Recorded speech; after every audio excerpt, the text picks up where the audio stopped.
You're listening to the Pace Radio Network here at paceradio.net. The views expressed by the individuals during this broadcast are their own opinions, and they may not be the same as those of their group or other organizations they may be involved with. All medical advice during our broadcast is not a medical opinion and should be checked with your medical physician.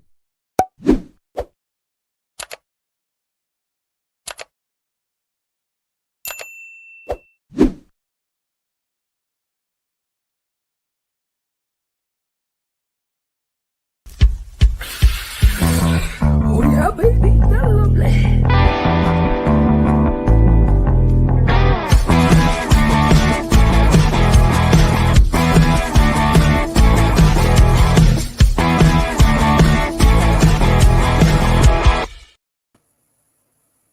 Good morning, it's May the 26th, and welcome to Psychedelics and Cannabis Educational News.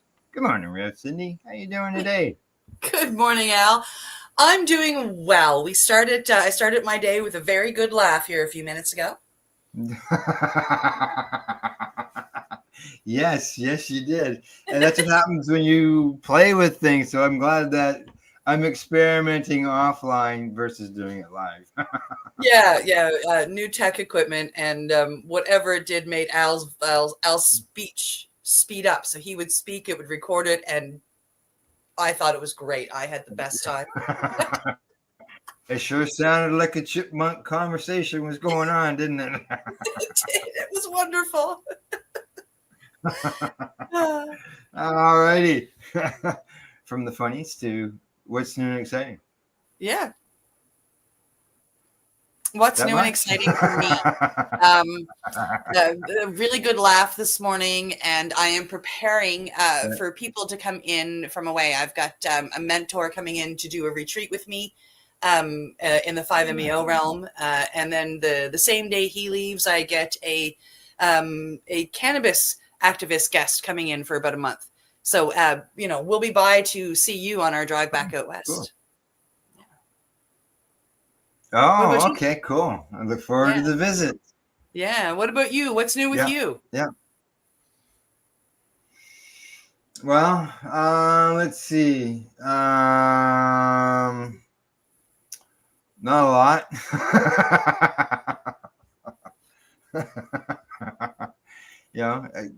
Lots of grass to be cut. Lots of grass. Learning some new programs for the computer. Yes. Okay. Yeah, which is what gave us our morning.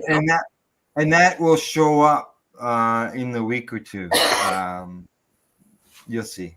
Actually, I didn't show you. I didn't show you before the show. I'll have to show you afterwards. Okay. All righty. Well, other than that, it's time to get going. Yeah. First up. Yes, coming to us from CBC. Should ayahuasca be made legal? A Nova Scotia religious freedom case tests that argument. And Nova Scotia here in my area. Yeah, very interesting. Very interesting. The first sign that something was off was the sound of truck doors being slammed outside. A puzzling break to the peace inside the yurt located down a long driveway in a wooded rural outreach not far from the quaint town of Annapolis, Royal Annapolis, yep. Annapolis. There you go. Within moments, a ceremony leader named Michael Adchich had been arrested, and police were inside the tent-like structure, leaving gobsmacked 6 women who were in the last hours of a 3-day spiritual retreat. Wow, I could imagine being in the middle of ceremony and having the police come in. It felt so violating to our space. This is coming from Jennifer Wilson, who was an attendee in the November 2022 ceremony as a helper. And she told this to a Halifax court this past week. What RCMP officers found at the site, a tar-like substance located inside a freezer, is now at the heart of an unusual case this week in Nova Scotia Supreme Court, pitting what the federal government effectively deems to be an illegal drug against adjuncts' right to religious freedom. Ayahuasca, a plant-based tea originating in the Amazon, is a psychedelic substance that some adherents credit with life-altering experiences, often calling it a medicine or a sacrament, or even grandmother. that helps with trauma or connecting with the earth. The religious ceremonies surrounding this substance can run deep in parts of indigenous South America, but in recent decades, interest from outside the region in ayahuasca has risen both as a potential mental health or addiction therapy and a spiritual practice. Yeah. Westerners have flocked to retreats in places like Peru, giving them the term ayahuasca tourism. Celebrities such as actor Will Smith have spoken of their experiences, and NFL star Aaron Rodgers' ayahuasca ceremony was featured in a Netflix documentary. But a crucial element of ayahuasca, the component of N,N-ditryptamine, which is we commonly refer to as DMT, just straight DMT. Some people say NN-DMT to, show the difference between the other ones, because there's 5-MeO and there's a bunch. So DMT remains illegal in many countries, including Canada, which lists it as prohibited in the Controlled Drugs and Substances Act, the legislation that makes hundreds of drugs, including cocaine and heroin, illegal. Following his arrest on November the 14th, 2022, At-Eze, 52, was charged with possession of DMT for the purpose of trafficking, along with importation and production. His lawyer, Azaf Rashid, is arguing his client's right to freedom of religion was infringed upon and wants Justice Josh Arnold, who is hearing the case, to order that ayahuasca be explicitly excluded from the act. Absolutely. Rashid said in an interview, the heart of the argument is the use of ayahuasca should be considered a part of a protected spiritual practice, not subject to offenses under the Controlled Drugs and Substances Act. He said multiple studies and surveys have found ayahuasca doesn't cause harm. The case has now fallen under the public radar as At-Eze has tried to avoid attention, although more than 30 supporters were seated in the public gallery in court on Tuesday, the first day of the hearing. Yeah, At-Eze declined an earlier request for an interview, but is expected to testify in the case, which he has pleaded not guilty. And more public in Canada have been battles over another psychedelic, which is psilocybin, also known as magic mushrooms, including a number of raids in recent years for unauthorized dispensaries. A lawyer, Paul Lewin, who represents one man charged in an Ontario case, launched a charter challenge in 2023. I remember when he did that, arguing that psilocybin is a freedom of thought tool. Alison Mearden is a big part of that, of course, and that freedom of thought is protected under the Charter of Rights and Freedoms. He said a judge is due to rule on this case in October. We don't wrap adults in bubble wrap. In Canada, we allow adults to make decisions for themselves, he said. When it comes to ayahuasca, if we're talking about an important spiritual experience, it doesn't have to be perfectly safe for the government to allow it. And Kirk, right back in the old battle again, eh? He and others have drawn parallels between psychedelics and the path of cannabis in Canada, with court cases involving medical cannabis that rolled back some restrictions, followed by the federal government's decision in 2018 to legalize its recreational use.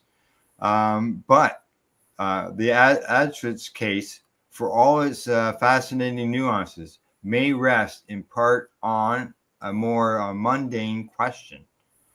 Under the Controlled Drugs and Substances Act, people or groups can seek an exemption that allows them to possess and use a prohibited substance, including or for scientific or religious reasons.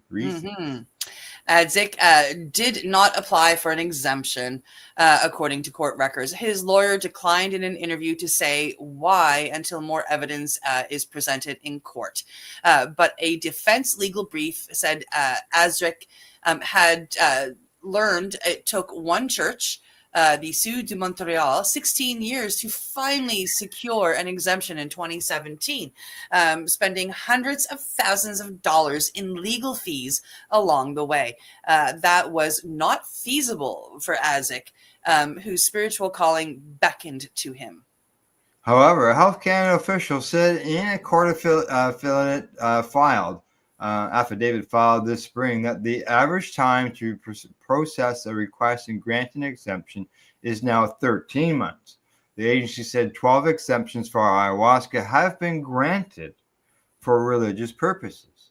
Now, Reverend Jessica Rochester, the founder of the one in Montreal, said in an email that there were a variety of reasons it took so long for her church to be the first in Canada to receive an ayahuasca exemption. I think that line says it right there. The first in Canada. The first always takes longer. She disputed the assertion. It took hundreds of thousands of dollars, said Health Canada's Office of Controlled Substances was respectful and supportive, and added that her church decided to take the educational and diplomatic route, not through the courts. Her group, she said, has shared basic information on the process with those seeking to legally use sacred plants. She questioned why some people would continue to operate unlicensed when any authentic tradition can apply for an exemption at no cost. The court challenge, if it succeeds, would make ayahuasca legal in Canada. The prosecution is opposed to At-Eze's application. A report by a psychedelic researcher commissioned by the prosecution concluded existing regulatory channels allow for legally sanctioned ayahuasca ceremonies, but suggested underground groups without oversight could be safety risks. I believe that the legislation is a full answer to anyone that is seeking access legitimately to controlled substances in Canada, prosecutor Glenn Schur said in an interview. A brief filed by the prosecution alleges the case stems from a seizure of black tar-like substance by U.S. Customs in Miami. Homeland Security learned the package was destined for a woman living in New York. She allegedly told authorities At-Eze had asked her to repackage the item, then send it to him in Canada. He allegedly told her it was tobacco and flower waters, put to label it as birthday gifts and coffee. In court records and in witness questions, Schreier has raised questions about the safety of ayahuasca, pointing to concerns about people with heart issues or on antidepressants. There have also been reports of users having accidents or being the victims of crime while under the influence. Those who drink ayahuasca sometimes vomit. A reaction known as purging. In interviews and testimonies, adherents said ayahuasca ceremonies can be both profound and deeply difficult, especially if someone has intended to dig into past trauma. Alan Finney, the executive director of Ayahuasca Canada, a loosely organized group that provides safety and legal advice, said he first attended a ceremony in Peru when he was 59 years old. He said he scared the hell out of myself as he was confronted with fearful childhood experiences and vowed never to do ayahuasca again. But a shaman convinced him. It was only the beginning, he said, and he attended more. Ayahuasca just turned my life around, he says. There's this idea that ayahuasca is a psychedelic, like it's some kind of recreational substance. I guarantee that if you think ayahuasca was recreational, I'll sit down with you in a ceremony. You take some ayahuasca and then tell me how recreational it is. Yeah. I understand that some of these medicines can be in both realms, but there's a lot of them that people think that they can't. Ayahuasca, iboga, 5-MeO. These are not things you take for fun. Court records filed by the defense said Azric first took ayahuasca in 2009, later trained with healers from the Amazonian Shipibo tribe, and is qualified as an ayahuasca ceremony facilitator. Witnesses who attended the November 2022 retreat have described filling out an intake form that included questions about any health conditions. Well, there you go. He's doing some due diligence there. Yep. They said the evening ayahuasca ceremonies included drinking the liquid from a cup and afterwards singing traditional songs known as Icaros,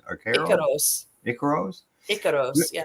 During the days, there were sharing circles and walks in nature. A sharing circle was about to begin when police descended on the yurt. officers were respectful, witnesses said, with one asking whether he should remove his shoes. Oh. No. Yeah. Still, it was a wrenching end to a weekend of deep vulnerability, witnesses said, with one calling the police raid a knife in the heart. I can just imagine, like you said, they're in the middle of this, and all of a sudden the police walk in the middle of a ceremony. Pardon me. Yeah, it's I've heard of this gentleman before, actually, and I didn't get the chance to meet him. Ayahuasca has not called me to sit with her yet. Although I feel that this story she's been kind of put in front of me, and maybe I should go seeking her out. But I have heard of this gentleman before, and I've heard wonderful things from people that have gone and sat with him, how gentle and how caring and how kind he is, and the wonderful ceremonies that he offers. So it makes me very, very sad to see that, somebody that is offering to hold space and help people has to go through this. Yeah. It's never good. The person who does have the exemption, and they have several others, it's a year's wait now versus the long journey that she went through. But yeah, and it's free. It's no cost. See what happens. Maybe down the road after all this. Yeah, that's what she said. So exactly. All right, on to the next story. Yeah, coming to us from Marijuana Moment. Medical cannabis could increase efficacy of chemotherapy to fight cancer while reducing side effects, study suggests. Studies. Even we know this. Got to put those studies out there. Cannabinoids and medical cannabis can both increase the efficacy of chemotherapy drugs and also minimize the often uncomfortable side effects of conventional cancer treatment, according to a new scientific review of available evidence. The 23-page paper published online this month in the journal Pharmacology and Therapeutics assesses a wide range of clinically and preclinical findings that mainly relate to combination treatments of glioblastoma, hematological malignancies, and breast cancer, but also for other cancer types. The one is a brain cancer. To summarize, says the report, the data available to date raise the prospect that cannabinoids may increase the efficacy of chemotherapeutic agents while reducing their side effects. In notes that preclinical studies on specific anti-cancer effects on cannabinoids are limited, looking mostly at whether those compounds are toxic to cancer cells. Other research, authors point out, including into the immune system and cannabinoids' effect on angiogenesis, the formation of new blood vessels, invasion, and cancer metastases is still pending. Overall, while the interactions between cannabinoids and chemotherapeutics constitutes a complex subject with many yet unknown variables, the study says there are two important therapy-relevant aspects of the interaction between cannabinoids and chemotherapeutic agents that could potentially benefit cancer patients. Firstly, the systematic potentiation of chemotherapeutics by cannabinoids, primarily leading to an extension of life by overcoming therapy resistance, and secondly, the reduction of chemotherapy-induced side effects. Wow. The new paper was authorized by a pair of researchers at the Institute of Pharmacology and Toxicology at Rostock University Medical Center in Germany. The first portion of the review, focusing on efficacy of chemotherapeutics in combination with cannabinoids, looks in large part at a 2021 phase 1B clinical study involving a combined THC-CBD oral spray. I remember that, which showed that patients had a longer survival time when the spray was combined with the drug temozolomide. It good. also discusses a variety cannabis It also discusses a variety cannabis of other cancers, including blood and bone marrow cancers, leukemia, breast cancer, skin cancers, bladder, pancreatic, gynecological, colorectal, and numerous others. The second portion examines cannabinoid therapy as a treatment for chemotherapy side effects, primarily nausea. It says here that in addition to this well-known antiemic effects of cannabinoids, the report adds an increasing number of preclinical studies discussed in this review have shown in recent years that cannabinoids can also have a positive effect on other side effects of chemotherapy, such as chemotherapy-induced peripheral neuropathy, nephrotoxicity, cardiotoxicity, cystitis, and mucositis. Boy, these words. While the I don't have a medical degree. I'm glad you had that paragraph. While the report deals in less depth with other cancer-related symptoms, it notes that cannabinoids are also administered to relieve cancer-related chronic pain. Taken together, the interaction of cannabinoids with currently used chemotherapeutic agents in the context of tumor therapies is of considerable clinical importance, as there are several reasons for the use of cannabinoids in tumor therapies. I find it interesting that for a long time they said, cannabis is bad, got to do the chemotherapy. Yeah. And as we, not doing official studies, but as many people continue to turn towards cannabis to fight and beat their cancers, that now they're saying, oh, well, just take it in conjunction with, I find it interesting. Yeah. I'm going to get you to keep reading. I'm going to go deal with my cat who seems to be breaking in my door. Okay. Okay. One matter that authors said needs further investigation is the potential of negative interactions between cannabinoids and chemotherapy drugs, noting that there are several interactions that are theoretically possible but have not yet been sufficiently investigated, as well as further findings that give rise to speculation about possible interactions between cannabinoids and chemotherapeutic agents. However, they added, it is also possible that cannabinoids trigger yet unknown interactions that benefit the patient. I find this, again, interesting because, as somebody who's been a cannabis enthusiast and activist for years, and I have watched many people use, and I'm talking many people, sadly, use cannabis with their chemotherapy and cannabis instead of their chemotherapy, there hasn't been that negative, which is why they're saying it's unknown, would be my guess. Right. The negative interaction between cannabis and chemotherapy. I see a lot of people, they don't get sick as bad with when they do decide chemotherapy. And I've seen people fight their cancers without chemo and win by using, the Rick Simpson protocol. I know on the nausea end of stuff, I use it for nausea when I'm doing all my prep work for my colonoscopies because my Crohn's. Yep. Yeah. Yep. Oh, that made a big difference. So. Yep. All righty. Questions also remain around the extent to which the route of administration influences the interaction with chemotherapeutic agents, particularly in the case of cannabinoids, where the widespread practice of smoking is a major influencing factor. Overall, well-controlled clinical trials are urgently needed for various types of tumors in order to establish cannabinoids as an additional medication against cancer and existing chemotherapies.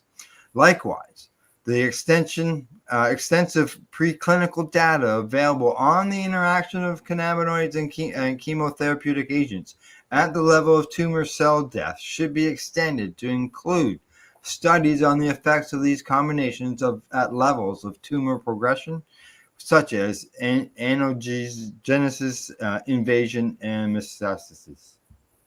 Yeah, the paper closes with a reminder that while humans have used cannabis for millennia, our ability to scientifically study the plant's effects on the body is only decades old.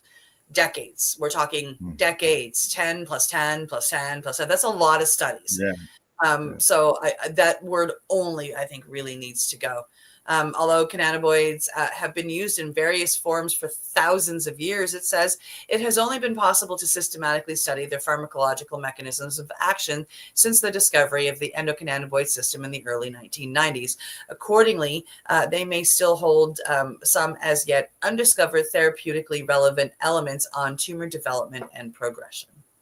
Yeah. Now, they say separately, U.S.-based researchers last month published what they described as the largest meta-analysis ever conducted on medical cannabis and its effects on cannabis-related symptoms, finding overwhelming scientific consensus on cannabis's therapeutic effects. The study, published in the journal Frontiers in Oncology, analyzed data from 10,641 peer-reviewed studies. What authors say is more than 10 times the number in the next largest review on the topic. Results indicate a strong and growing consensus within the scientific community regarding the therapeutic benefits of cannabis, it says, particularly in the context of cancer. Now, this story goes on for quite a while. Did you want to continue on? Because we've covered.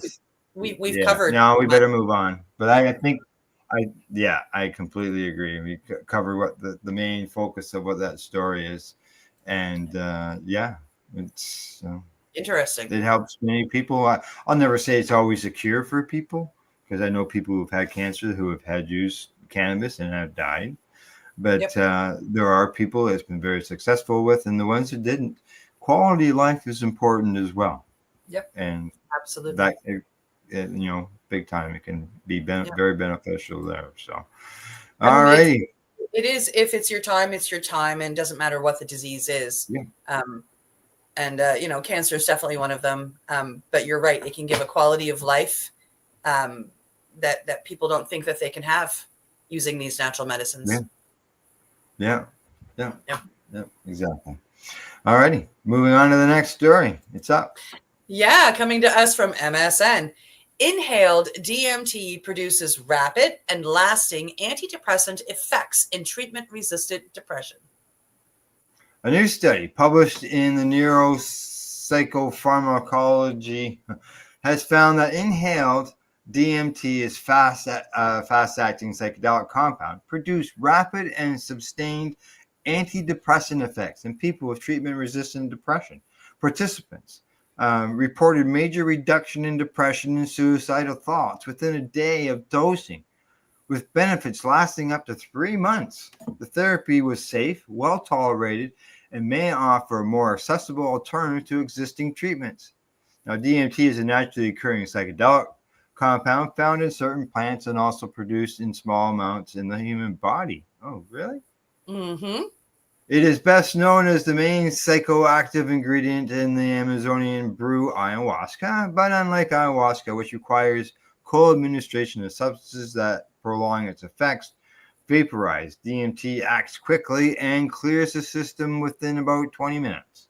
Because of its short duration and inhalation delivery, DMT has attracted interest as a potentially more scalable and less disruptive option for psychedelic therapy. The researchers aim to investigate whether this compound could offer fast, lasting relief for people with depression who have not responded to traditional treatments. Yeah, and they're talking about NN-DMT here, which is the main ingredient which is different than the DMT that I work with, which is 5-MeO, which comes from a toad. Okay. My team and I have been studying psychedelics, especially ayahuasca and NN-DMT, for almost 20 years, said the author Barrows. Mr. Barrows, we're going to call him, professor of neuroscience at the Brain Institute at Federal University of Rio Grande do Norte, and director of the Center for Advanced Medical Psychedelics. What caught our attention with vaporized DMT is how often it offers such a deep and intensive psychedelic experience in a very short window of time. We were curious to see whether such a brief intervention, while supported properly, could still make a meaningful difference for people struggling with modern treatment-resistant depression. Now, the study focused on individuals with treatment-resistant depression, a severe form of depression that does not improve after trying at least 2 different antidepressant medications. 14 adults were recruited through online ads, clinical referrals, and word of mouth. All met criteria for moderate to severe depression and had failed to respond to multiple prior medications. Participants received 2 doses of inhaled DMT in a controlled hospital setting. A lower dose of 15 milligrams, followed by a higher dose of 60 milligrams about 90 minutes later. Both sessions occurred on the same day and were accompanied by preparation and interrogation support from trained clinicians. Participants inhaled DMT using a medical-grade vaporizer. During the experience, they laid back in a quiet room with dim lighting and calming music while being monitored by a psychiatrist, psychologist, and nurse. The team measured participants' vital signs, mood, and subjective experience before, during, and after the session.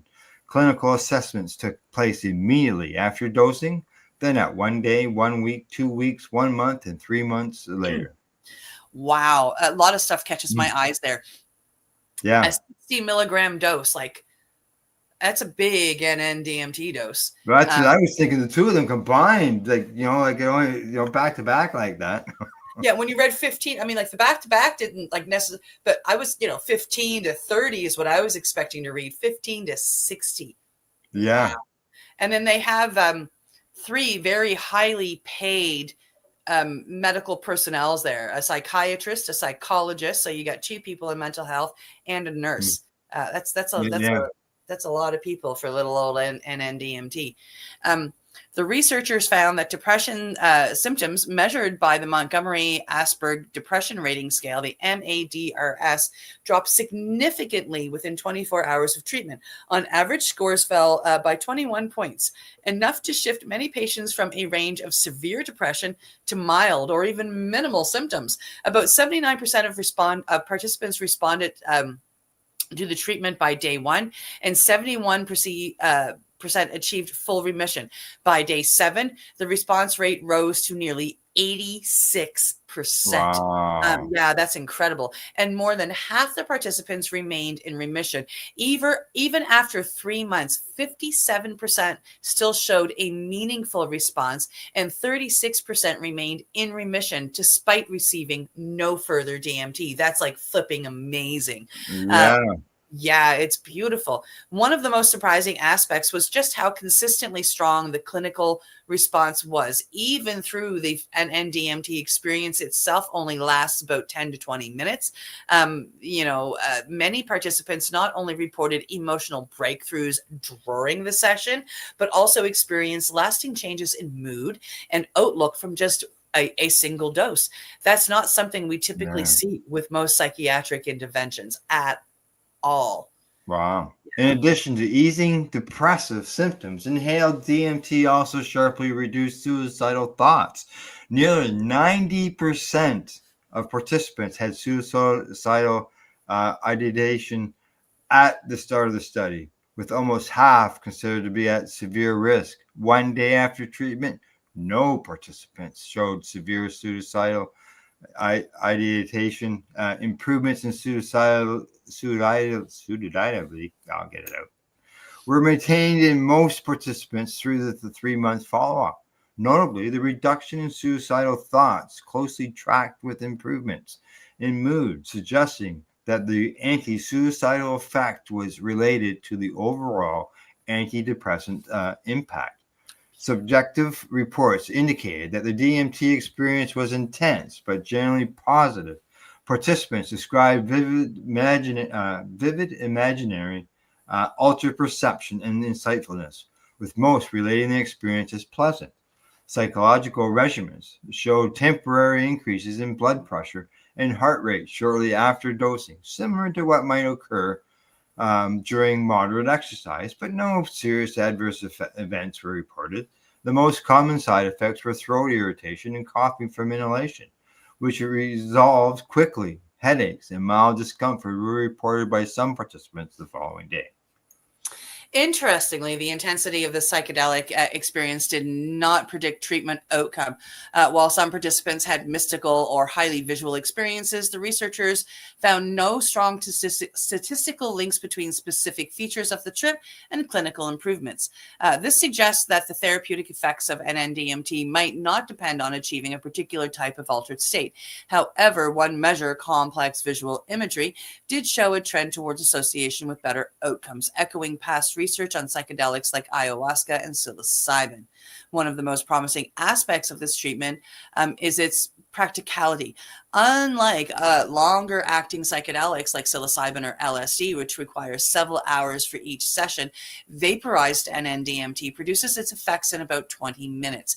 The entire protocol, including screening, preparation, dosing, and integration, can be completed in a single day.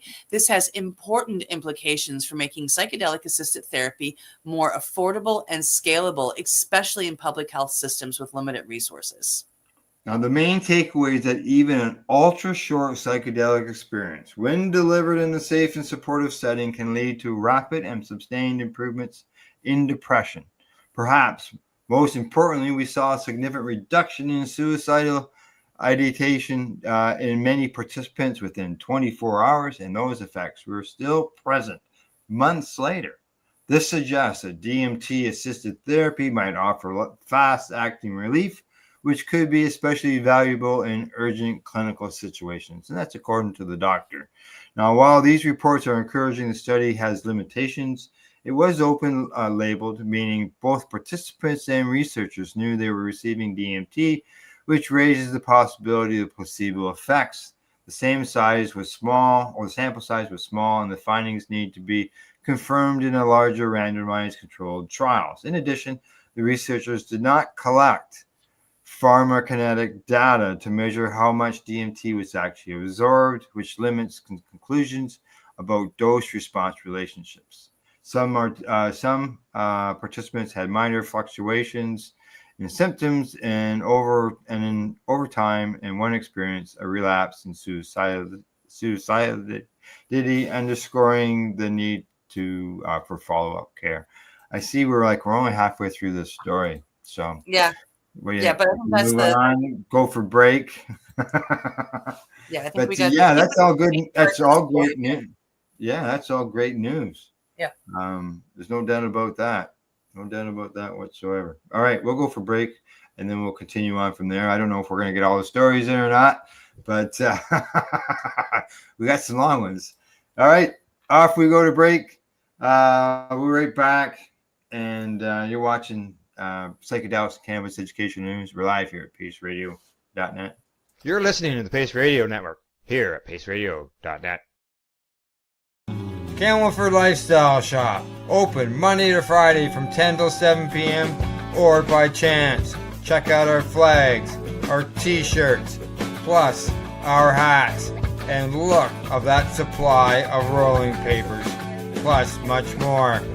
We've got bongs and your favorite herbal vaporizers. Look at all the incense we have, as well as for those who collect knives, check out these knives in our collection. And while you're here, stop in to see Shay at the piercing room, where you can get poked by Shay. Daily deals, check them out. Campbellford Lifestyle Shop, 17 Bridge Street West, Campbellford, Ontario.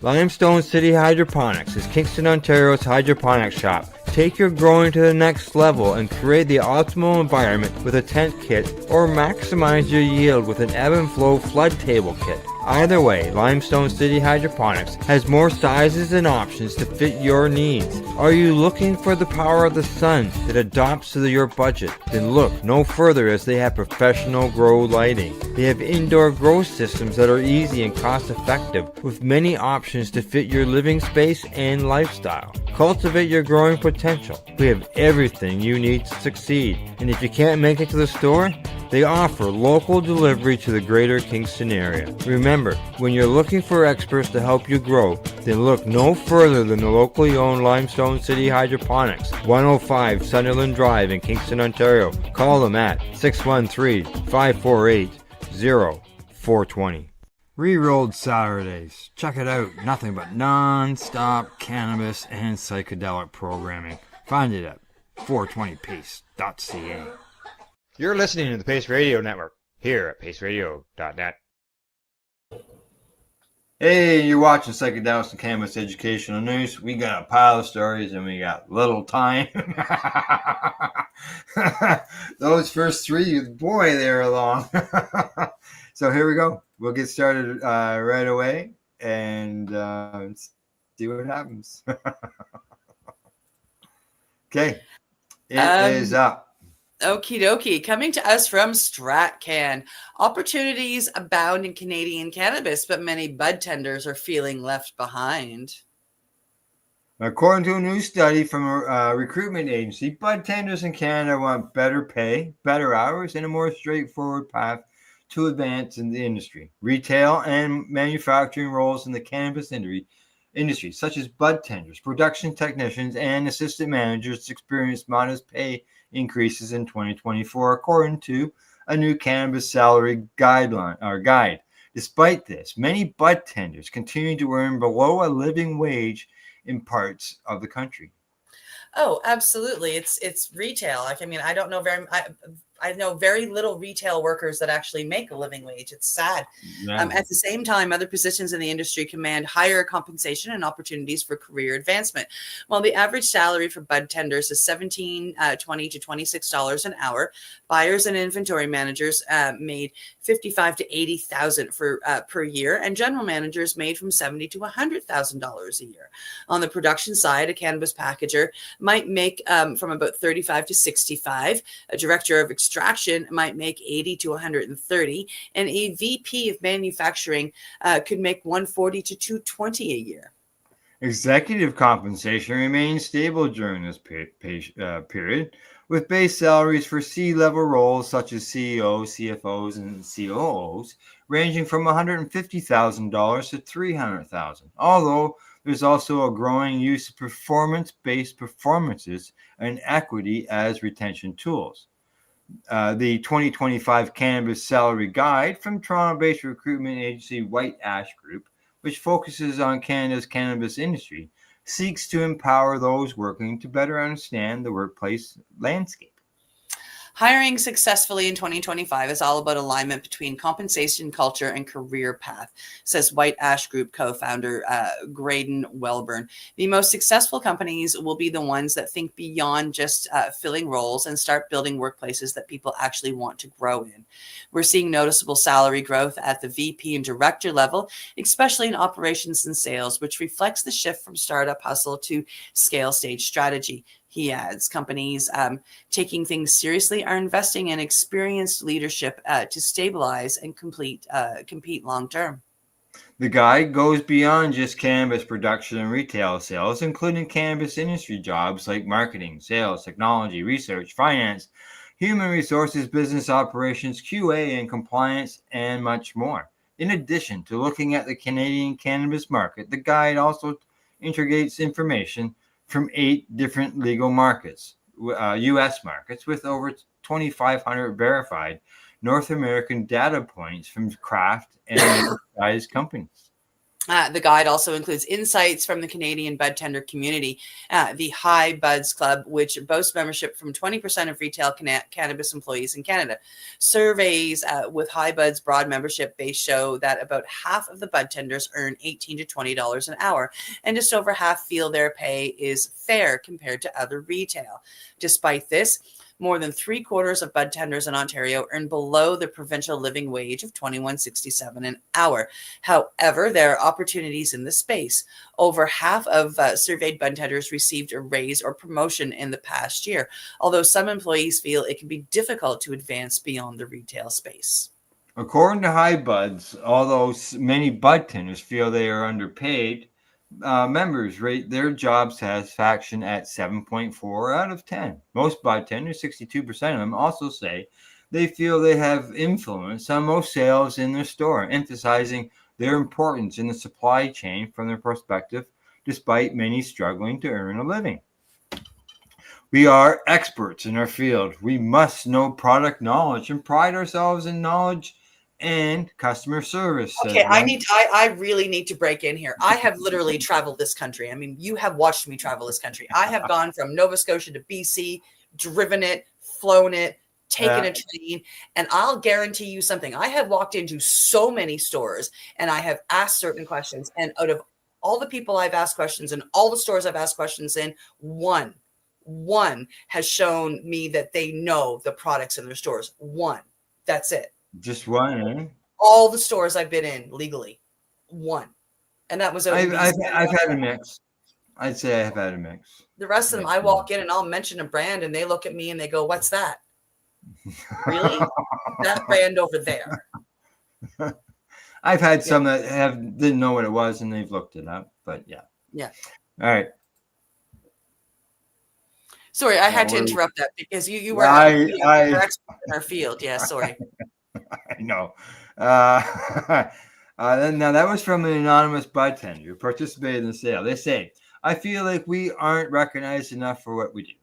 We are left scraping for pennies, living paycheck to paycheck, while others in fields less demanding than ours make more of a living. Making minimum wage is insulting, and it's left me second guessing if being a bud tender is something I really want to do. I feel like there's no growth in this industry, and we make companies big dollars, while every bud tender I've talked to is struggling." Yeah, despite these frustrations, many respondents also shared that they were motivated by their love and passion for the plant. "I love sharing my passion for cannabis with other like-minded individuals," said another. "I am still blown away that it is legalized, and I'm honored to be part of the growing industry." Diversity, equity, and inclusion continue to be a focus of the cannabis industry in Canada, even as priorities shift in other parts of the world. Organizations like Seed Initiative, the BC Indigenous Cannabis Business Fund, and the Ontario Cannabis Store all have initiatives seeking to empower a more diverse cannabis industry in Canada. So there you go. Interesting. Yeah, no, I mean, I've traveled this country, and this was a year and a half ago that I went into legal stores straight across Canada, in Toronto, in Ottawa, in Montreal, Regina, Calgary, and I would go in and I would go in and I'd be looking for a certain product. "Do you have ghost drops? The ghost drops, whatever, huh? Do you have the shatterizer pre-rolled joints?" And they'll go find me shatter. "Oh yeah, well we have all of this shatter here." Right. Yeah. So now, I wonder if some of it, because not all products are available in all provinces, and I can see where some bud tenders wouldn't know of a product because I was looking for Shatterizer, which is an Ontario product in Ontario. Okay. Yeah. Yeah. Yeah. So I'm an informed customer, and I've been doing this kind of stuff like with you and informing myself and educating myself for quite a while. So it really blew my mind when I went into these legal stores. And for me, with my experience in retail, like when I get hired onto a retail spot, my first couple of days are familiarizing myself with the products. Yeah, especially the products that are in the store. For sure. Yeah. And I didn't find that when I was like I say a year and a half to 2 years ago. I didn't find that people did that. I walked into a store in BC and I asked the same question I ask in every province. I want something that's grown in this province that people don't ship out. It's only grown and sold in this province. And so far I've had one store all across Canada that was so excited to show me. And he knew every product, and his employees knew every product in the store. And to me, that's just, I don't care if I'm buying clothes, if I'm buying cannabis, if I'm buying cars, if I'm buying furniture, a retail person that knows what's in their store, I tell you, I love them. I know the idea with a couple stores, and I went into one recently and asked them for battery for vape carts. And they brought me out, I bet you everything that, like, there was probably 6 or 7 of them for me to go through and take a look at. Nice. Yeah. And I want to visit that store when I come by to visit you, because we'll do that. I want to see how the industry is growing. So when I travel across this summer, I'm going to do the same thing. I'm going to go into stores and ask questions, see what happens. All right, we got to move on. We're running out of time. We got 2 stories here that are back to back that just, the headlines just make me question things. So here we go. Coming to us from Ganjapreneur, Texas lawmakers pass total ban on THC. Yep, that's what it says. The Texas House of Representatives on Wednesday passed a Senate bill, a proposal that seeks to ban products containing any type of THC, even when sourced from federal legal industrial hemp crops. CBS News reports the ban does not apply to the state's limited medical cannabis program. Yeah. The House voted 95 to 44 in favor of SB 3, which was authored by Senator Charles Perry and passed the Senate in March. If signed into law, the bill would prohibit the sale of any products containing Delta 8 or Delta 9 THC or any other cannabinoids except CBD or CBG, effectively shuttering the state's $8 billion retail hemp products industry. We are deeply disappointed by the Texas House's passage of SB 3, a bill that dismantles the legal hemp industry and ignores the voices of small businesses, farmers, veterans, and consumers across the state who rely on hemp-derived products for their livelihoods and well-being. Yeah. Now, Texas Lieutenant Governor Dan Patrick, who announced last year that banning THC outright would be one of his top priorities in 2025, thanked lawmakers for passing the bill.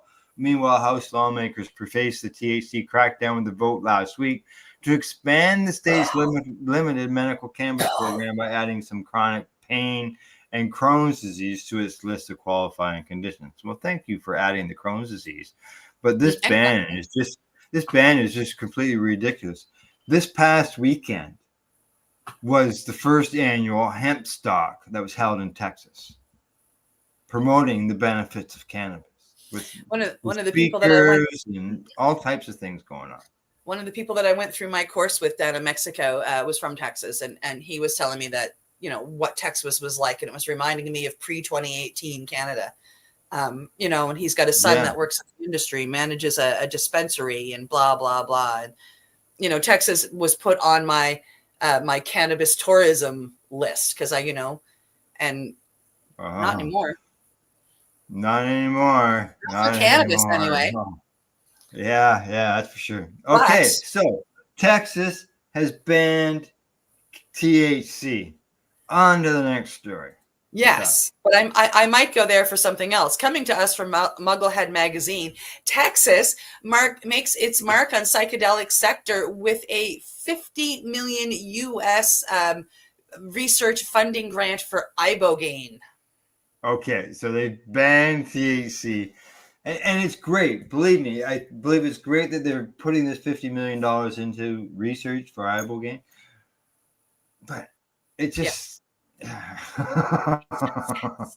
yeah.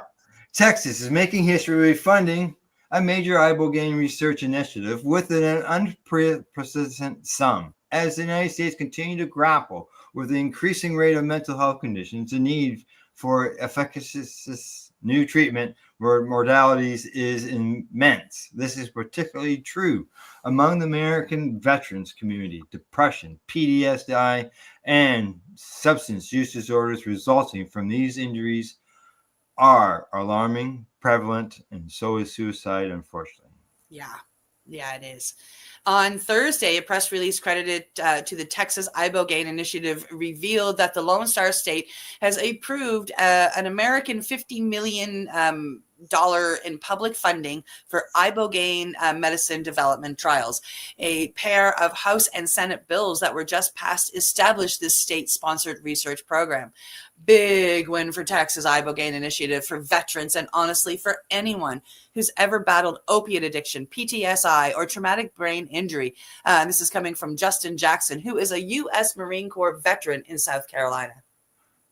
And cannabis has been used for all that stuff as well, and they banned it.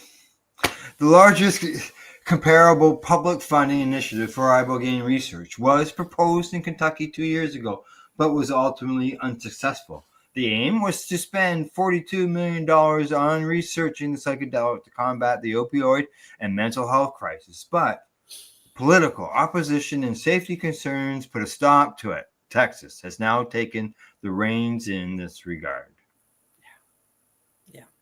Veterans led this change. Lawmakers listened. Now the rest of the country is paying attention. And this is a comment by Sibin Stephen, who is a psychedelic educator and enthusiast. Ibogaine is a psychoactive alkaloid derived from a Central African shrub, from the root of that shrub, actually.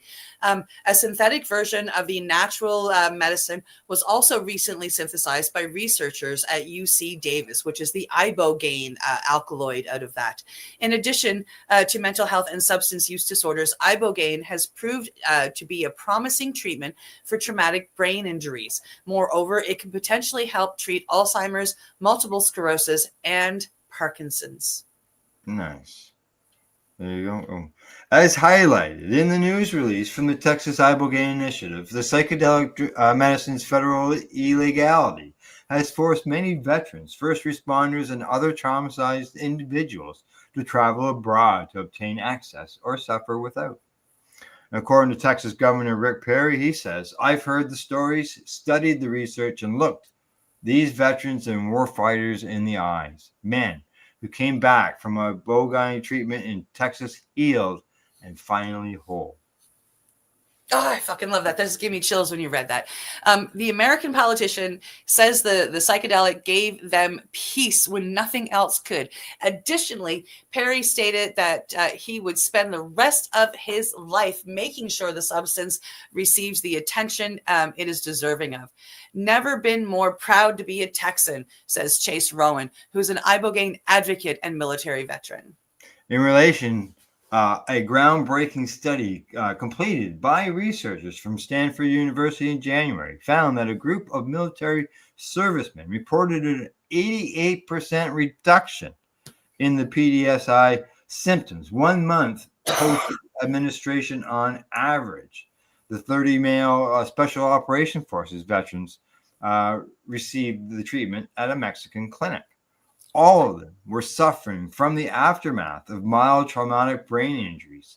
Their mental health issues were significantly linked to the head trauma. The investigation, published in the prominent journal Nature Medicine, also determined that they experienced an 87% average reduction of depression and 81% alleviation of anxiety within 30 days.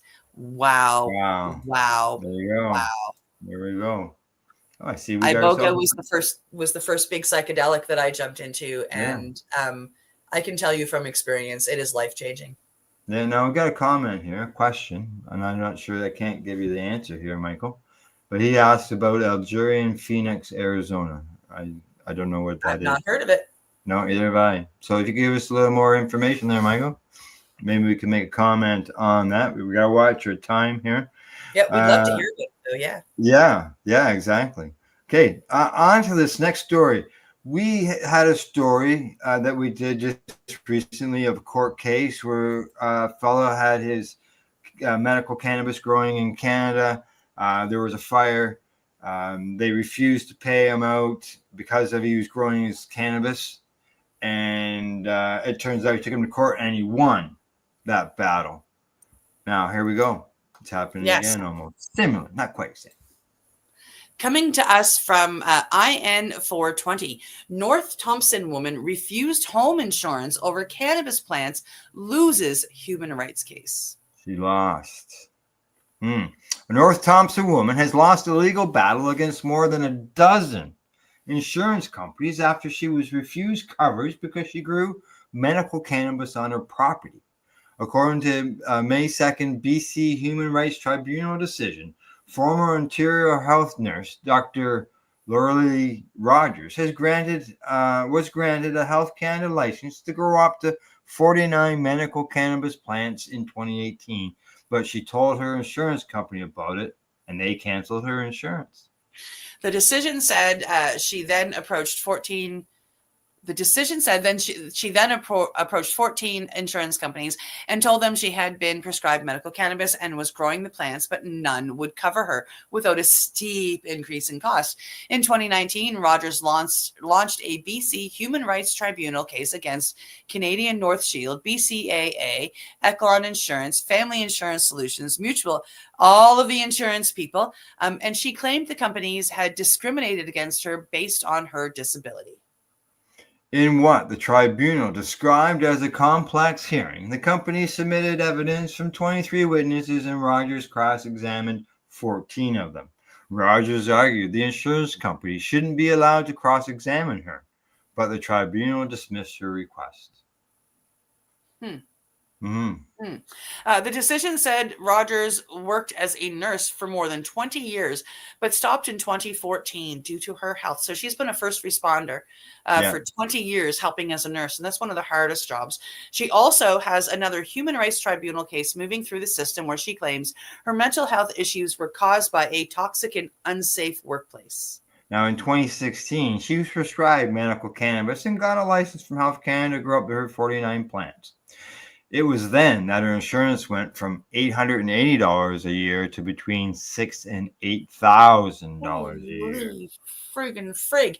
The decision said she was growing the plants in a shed on her rural property. Wasn't even in her house, for Christ's sakes. It was in a shed. However, faced with the steep increase in costs, instead of paying the premiums, she got rid of her plants. Yeah, because it's going to cost her less than that to go buy it from Buddy down the street. The insurance companies argue that she could still grow up to 4 plants for herself without it affecting her insurance. So, therefore, they weren't discriminated against her. However, the Human Rights Tribunal ruled her decision to grow her own medical cannabis was connected to her disabilities. Her disabilities are therefore a factor in any insurance company's decision to deny coverage because of the amount of cannabis she was growing, the tribunal ruled. The insurance companies argued it would be an undue hardship for them to accommodate her by giving her an insurance policy at a greatly reduced rate. Why? Because she has a few extra plants? Yeah. To back up their argument, the company presented evidence from a chemical engineer, a former firefighter, a certified fire and explosion investigator, and an instructor who was qualified as an expert in fire hazards and indoor cannabis cultivation. Now, let's just say, I bet you they used a lot of stuff that would be coming from the illicit market, as they did in the cases against patients in the past, which has been shut down, I may add. Now, the main issue was fire, mold, and crime.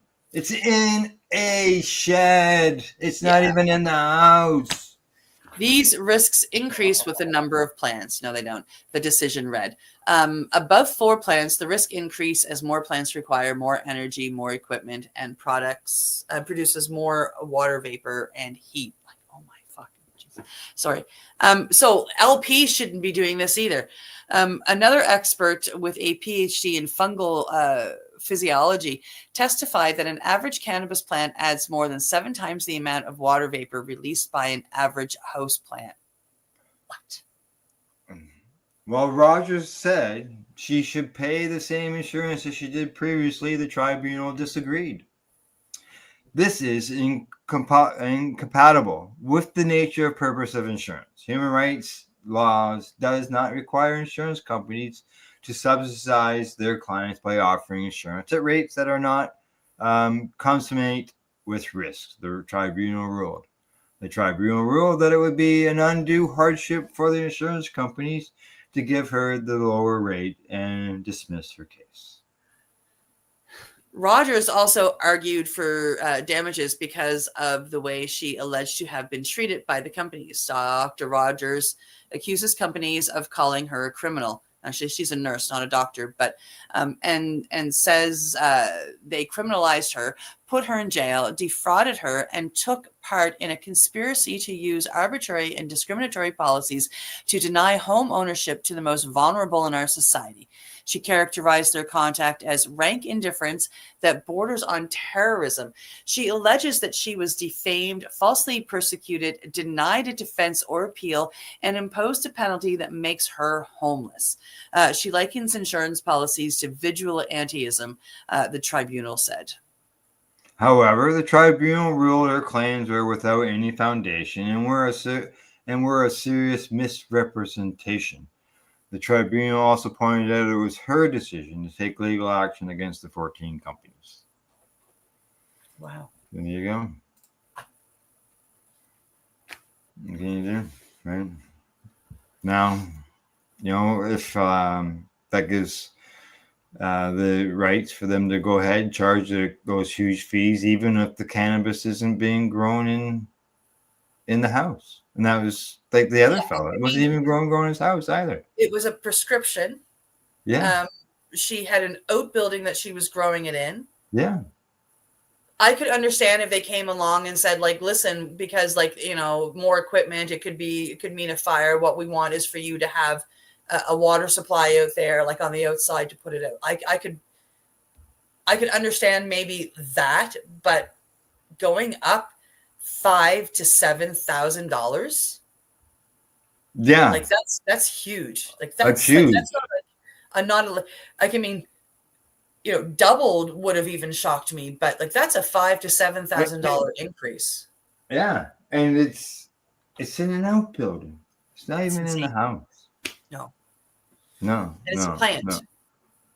Yeah. And people fill their homes with plants. Like I mean, my living room is filled with plants. We've got a bunch of plants growing here too, in our living room. So, we got. We're gonna see we're beyond time. You want to just cover a little bit of this next story? Sure, I got time.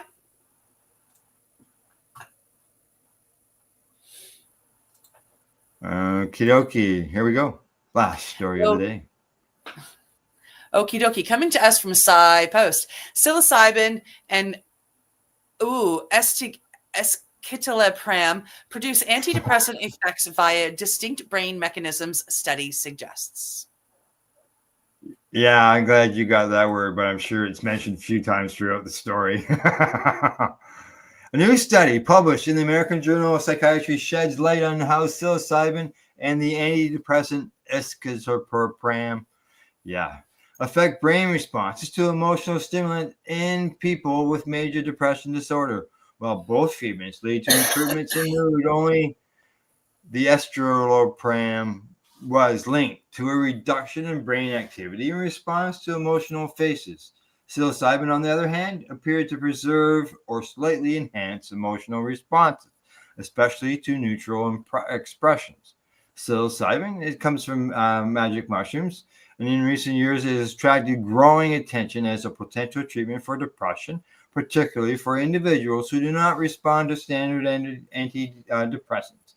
Unlike traditional medications, which typically take several weeks to show results, psilocybin often leads to rapid and lasting improvements after just one or two doses or sessions, especially when paired with psychological support. Yeah, traditional. Number one. I call should it make it the modern. number one. Sorry about that. They should make it the number one treatment instead of absolutely. Yeah. They call them traditional antidepressants. I call them modern antidepressants. The psilocybin is more traditional, but modern antidepressants like this EPRAM work by increasing levels of serotonin, a brain chemical involved in mood regulation. However, these drugs are often only moderately effective and may come with side effects such as emotional blunting and sexual dysfunction.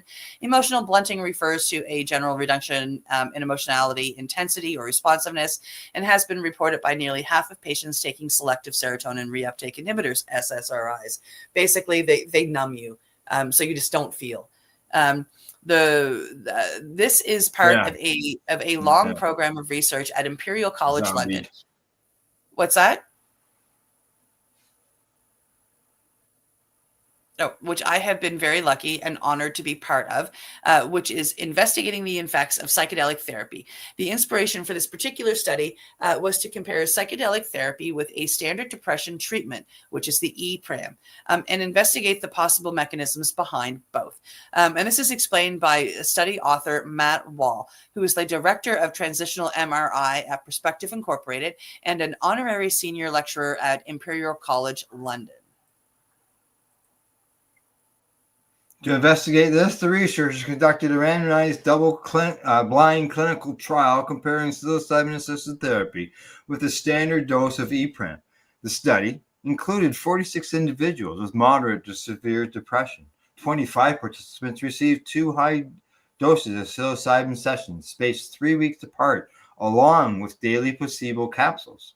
21 others received daily EPRAM, beginning with 10 milligrams per day for the first 3 weeks and increasing 20 milligrams for the final 3 weeks, along with 2 placebo psilocybin sessions involving a non-psychoactive 1 milligram dose. All participants received the same psychological support throughout the trial. Before starting treatment, and again 6 weeks later, participants underwent functional MRI scans while viewing emotional facial expressions, fearful, happy, and neutral. This allowed the researchers to observe how the brain's response to emotional information changed over time and differed between the 2 treatment groups. The results showed clear differences between the groups. In the EPRAM group, brain activity in response to emotional faces decreased across a wide range of cortical regions after treatment. The amygdala, a brain structure involved in processing emotions like fear, also showed reduced responses to fearful faces in this group. These findings are consistent with earlier studies linking SSRIs to dampened emotional responses, which may help patients feel less overwhelmed by negative emotions, but can also blunt positive feelings. In contrast, psilocybin did not lead to the same kind of neural dampening. In fact, responses to emotional faces were mostly unchanged or slightly increased, especially in response to neutral expressions.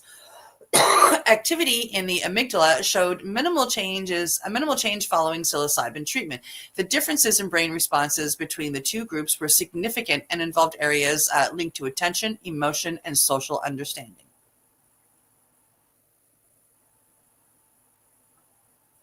One possible reason for the absence of strong neural changes in the psilocybin group may be the timing of the post-treatment scans. Wall says that some of our previous work actually showed an increase in emotional brain function after psychedelic therapy, which we didn't see this time. We think this is probably due to the timings of the after-treatment scans in this study, which was quite a long time after psychedelic therapy sessions, which was 3 weeks. And these effects we saw before may have worn off by then. Despite these neural differences, both treatments were effective in reducing depressive symptoms. Participants in the psilocybin group reported larger improvements in well-being, pleasure, and emotional intensity compared to those in the EPRAM group. Notably, those treated with EPRAM showed greater reductions in emotional intensity, consistent with emotional blunting, sexual function scores.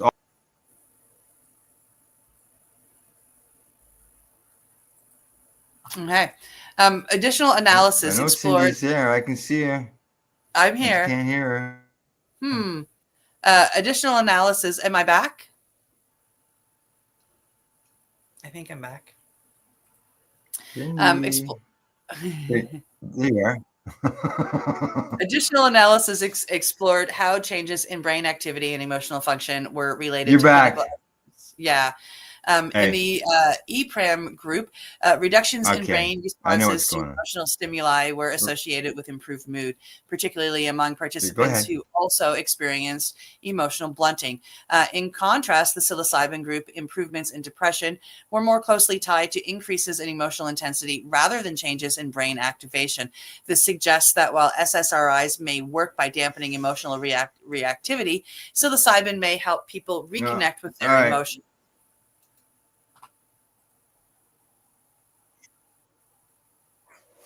All right, I closed that because yeah, pop-up glores. You're freezing, I was freezing. Yeah, freeze.